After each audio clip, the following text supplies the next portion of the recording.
Hello guys, आपका स्वागत है एक और नए वीडियो में। चलिए बिना किसी देरी के शुरू करते हैं। जैसा कि हमने पिछले एपिसोड में देखा था कि ली ने अपने मम्मी पापा को यान ने उन दोनों को खाने पे इनवाइट किया, ये कहा था। और फिर उसने यह कहा था कि मैं शेन के घर थोड़ी देर के लिए जा रहा हूँ। उसके बाद ली शेन को फोन करते हुए कहता कि यंग मास्टर शेन, क्या तुम्हारी अपने दोस्त से बात हुई? जिस पर शेन कुछ कहता है, जिस पर ली कहता है कि हाँ हाँ समझ गया, मैं आ रहा हूँ। नेक्स्ट सीन में हमें वॉन ज्वेलरी दिखाई जाती है, जहाँ पे शेन कह रहा होता है कि मेरा दोस्त वान चाओ यंग मास्टर है वॉन ज्वेलरी का। वो बहुत ही अच्छा आदमी है, इसलिए हमें उससे बात करने में कोई परेशानी नहीं होगी। और मैंने उसे कल के बारे में सारी चीज़ें बता दी थी, जिस पर वो जल्दी से तैयार हो गया था। और वो चाहता है कि मैं आपको उससे मिला दूँ, एक दोस्त की तरह।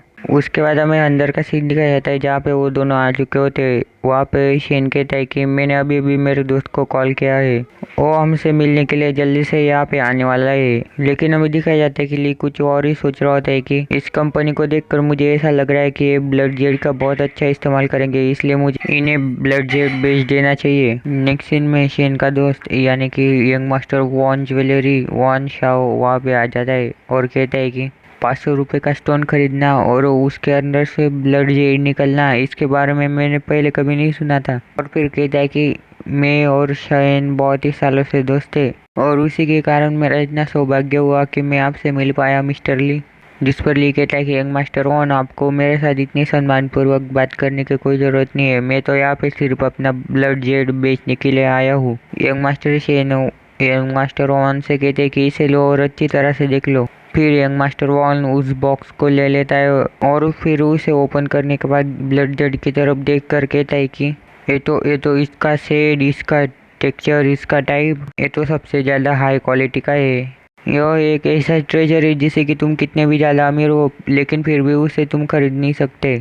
और फिर यंग मास्टर वॉन एक्साइटेड होते हुए कहता है कि मिस्टर ली, क्या सचमुच में आप इस ब्लड जेड को वॉन ज्वेलरी को बेचना चाहते हो? जिस पर ली कहता है कि क्या तुम पागल जैसी बातें कर रहे हो, मैं यहाँ पे इसीलिए लाया हूँ कि ताकि मैं इसे बेच सकूँ, क्या तुम थोड़ा दिमाग का इस्तेमाल नहीं कर सकते? और फिर ली की ऐसी बातें सुनते हुए वो और भी ज़्यादा एक्साइटेड हो जाते हैं और कहते हैं कि ये ब्लड जेड बहुत ही ज़्यादा कीमती है। अगर हमने इसे एक खास मूर्ति पर लगा दिया तो ये हमारी फैमिली का खास ट्रेजर बन सकता है। और फिर यंग मास्टर वॉन ली से कहता है कि मिस्टर ली, आपका बहुत बहुत शुक्रिया। तभी ली कहता है कि तुम जरा इस ब्लड जेड की तरफ ध्यान से देखो। तभी हमें उस ब्लड जेड का क्लोजअप दिखाया जाता है और दिखाया जाता है कि वो आम ब्लड जेड से बहुत ज़्यादा खास है, क्योंकि उसके अंदर दिल की धड़कन है। जिसे सुनकर यंग मास्टर वॉन कहता है कि ये क्या है, मैं ऐसा क्यों महसूस कर पा रहा हूँ कि इस ब्लड जेड के अंदर एक दिल है जो कि धड़क रहा है, क्या ऐसा हो सकता है कि इसके अंदर जान है? तभी ली कहता है कि क्या तुमने कभी जेड स्पिरिट के बारे में सुना है? जिस पर शेन कहता है कि डॉक्टर ली, आपका क्या मतलब है? क्या आपका यह मतलब है कि ये ब्लड जेड एक जेड स्पिरिट में कन्वर्ट हो चुका है? जिस पर ली कहता है कि एक आम से जेड को ब्लड जेड बनने में बहुत ज़्यादा टाइम लगता है, उसे पहले ग्रेनाइट में कवर होने के बाद उसे बहुत ज़्यादा इंसेंस कलेक्ट करना पड़ता है। फिर अगर एक ब्लड जेड तैयार होता है और उसे किसी ने खोद कर बाहर नहीं निकाला होता है तो वैसे ही स्पिरिचुअल एनर्जी कलेक्ट करना जारी रखता है और आसपास से स्पिरिचुअल एनर्जी जमा करने के बाद वो स्पिरिचुअल एंटिटी बन जाता है। जिसका मतलब ये हुआ कि उसके अंदर दिल की धड़कन सुनाई देने लग जाती है। जिस पर यंग मास्टर शेन शॉक होते हुए कहता है कि इसका क्या मतलब है कि ये ब्लड जेड एक ह्यूमन बन जाएगा, यानी कि इंसान। जिस पर ली कहता है कि नहीं, ऐसा नहीं हो सकता, एक ब्लड जेड हमेशा ब्लड जेड ही रहेगा, लेकिन आम ब्लड जेड से हटकर उसके अंदर कुछ अलग सी खासियत होगी। और अगर इस ब्लड जेड को तुम 3-4 सालों तक अपने पास रखोगे तो ये ह्यूमन के शेप में आने लगेगा, लेकिन इंसान नहीं बनेगा। और फिर ये तुम्हारी बॉडी को स्पिरिचुअल एनर्जी की मदद से फायदा पहुंचाने लगेगा। तभी यंग मास्टर वॉन कहता है कि ये जेड स्पिरिट है, तब भी क्या मिस्टर ली, आप ये मुझे बेचना चाहते हो?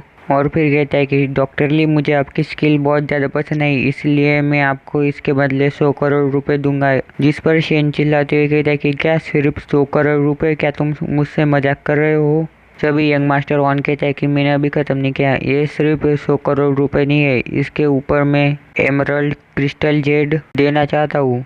शुरुआत में मैं तो इस एमरल्ड जेड क्रिस्टल को हमारे कंपनी के राजाओं वाले ताज में लगाने वाला था, लेकिन अब मेरे पास ये ब्लड जेड है तो मुझे उस एमरल्ड क्रिस्टल जेड की अब कोई ज़रूरत नहीं है। जिस पर यंग मास्टर शेन कहता है कि अब कुछ बात हुई ना, इसे कहते हैं अच्छी डील। फिर यंग मास्टर ऑन कहते हैं कि अगर डॉक्टर ली आप बुरा न माने तो मैं आपसे एक बात कहना चाहता हूँ, क्या आप हमारी कंपनी के लिए एप्रेसर के तौर पर काम करेंगे? तो गाइज मैं आपको एप्रेसर का मतलब बता देता हूँ। इसका मतलब यह है कि ली इनके लिए ऐसे ही अच्छे अच्छे जेड क्रिस्टल ढूंढ के लाएगा। और यंग मास्टर ऑन आगे कहता है कि और सैलरी होगी 1 साल के 50 करोड़ रुपए। क्या सोचते हो आप डॉक्टर ली इसके बारे में? जिस पर ली कहता है कि नहीं, मुझे कोई ज़रूरत नहीं है, मुझे दूसरों के अंडर रहकर काम करने की आदत नहीं है। जिस पर यंग मास्टर ऑन कहता है कि मेरा ये मतलब नहीं था मिस्टर ली, मैं ये कहना चाहता हूँ कि आप महीने में कभी कभार यहाँ पे आकर हमारे जेमस्टोन की तरफ देख लिया कीजिए, जिससे कि हम अच्छे या बुरे की पहचान कर सके। और तो और आपकी पूरी ज़िंदगी में आपको कभी भी जेमस्टोन की ज़रूरत पड़े तो हम आपको फ्री में देने के लिए तैयार है, अगर आप इसके लिए हाँ करते हो तो। जिस पर लिखे जाए कि ये इतना बुरा आइडिया भी नहीं है, लेकिन ऐसा हो सकता है कि जब यहाँ पे मेरी ज़रूरत हो तो मैं यहाँ पे ना आ पाऊँ, क्योंकि मैं किसी और मैटर में बिजी रह सकता हूँ। तभी यंग मास्टर ऑन कहता है कि मुझे इससे कोई प्रॉब्लम नहीं है, जब तक आप यहाँ पे आकर जेमस्टोन की तरफ देख सके। जिस पर लिखा था कि तो फिर ठीक है, मैं तैयार हूँ। नेक्स्ट सीन में हमें दिखाया जाता है कि एक मेड वहाँ पे एक कार्ड और एक जेमस्टोन ले आती है। वहाँ पे यंग मास्टर ऑन कहता है कि यह एक एमरल्ड क्रिस्टल जेड है जो कि हमारी कंपनी का क्राउन ज्वेल बनने वाला था। आप इसे एक बार खोल कर अच्छी तरह से देख लीजिए। फिर ली उस बॉक्स को खोल लेता है और उसकी तरफ ध्यान से देखने लग जाते हैं।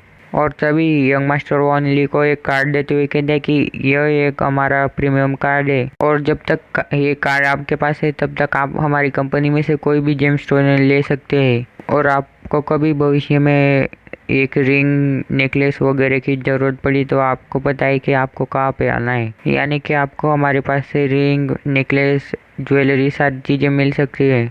जिस पर लिखे थे कि जबकि यंग मास्टर वन आप इतना जोर दे ही रहे तो मैं सारी चीज़ों को एक्सेप्ट कर लेता हूँ। नेक्स्ट सीन में हमें दिखाया जाता है कि ली अपनी कार में बैठकर वहाँ से जाने लगता है, जहाँ पे शेन ली से कह रहा होता है कि डॉक्टर ली क्या सचमुच में जेड स्पिरिट इतनी ज़्यादा कीमती होती है? जिस पर ली कहते हैं कि ये सच है और मुझे जल्दी से मेरे घर तक छोड़ दो, मुझे ड्रैगन बोट फेस्टिवल के लिए रेडी होना है। हाँ, और एक और बात कि मेरे लिए एक ऐसी कार लाना जो कि महंगी हो और बहुत ही ज़्यादा बड़ी हो, जिसके अंदर की 4 से 5 लोग आराम से बैठ सके। नेक्स्ट सीन में हमें ली का घर दिखाया जाता है, जहाँ पे उसकी फैमिली इतनी अच्छी कार को देखकर बहुत ज़्यादा शौक हो जाते हैं। जहाँ पे उसके पापा कहते हैं कि ली ये कार तो बहुत ज़्यादा महंगी होगी। ली की माँ कहती है कि कम से कम इस कार को लेने के लिए 10 लाख रुपए लगे होंगे।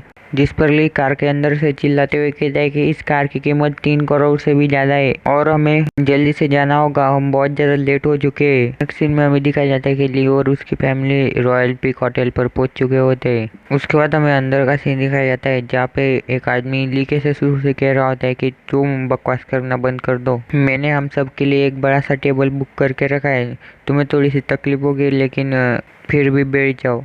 तभी वहाँ पे ली आ जाते हैं और कहते कि यहाँ पे बैठने के लिए और जगह क्यों नहीं है और हम क्यों दूसरों के साथ ये टेबल शेयर कर रहे हैं, यानी कि टेबल बांट रहे हैं। जिस पर यान कहती कि ली हमने जो टेबल बुक किया था वो किसी और ने ले लिया और अंकल जैंग जो है ना वो उनके फैमिली के साथ यहाँ पे लंच करने आए, हमें भी तो लंच करना है इसलिए हम भी यहाँ पे कैसे ना कैसे कर कर बैठ जाते हैं। जिस पर लिखे जाए कि मुझे ऐसा लग रहा है कि हम यहाँ पे फिट नहीं हो पाएंगे, यानी कि इतनी कम जगह पे हम सारे लोग बैठ नहीं पाएंगे।